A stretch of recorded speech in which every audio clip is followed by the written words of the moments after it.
Location వచ్చేసి Dindi resorts back side అనమాట. ఇక్కడ అలానే చింత చెట్టు కూడా ఉంది. చింత చిగురు అయితే భలే ఉందనమాట. ఎవరన్నా రావాలనుకుంటే వచ్చి చింత చిగురు తీసుకుని డైరెక్ట్ వెళ్ళి పప్పు కర్రీ చేసేసుకోండి. చిగురు మట్టికి చాలా పుల్లగా ఉందనమాట. నేను కొంచెం టేస్ట్ చేశాను, కానీ ఇంకా టైం ఉండదు ఇక్కడ తీసుకోవడానికి అవ్వదు కాబట్టి ఇంకా మేము జాగ్రత్తగా ప్యాక్ చేసుకుని వచ్చేసాం అనమాట.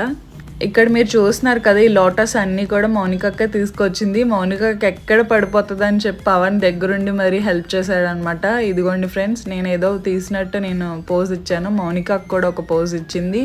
సో ఇంకా లోపలికి వెళ్ళిన తర్వాత నాకు ఇలా కనిపించాయి అనమాట. ఇది కూడా one type of lotus leaves అంట, వేరే కంట్రీ నుంచి ఇంపోర్ట్ చేశారు. మీకు ఎవరికైనా తెలుసా కామెంట్ చేసేయండి.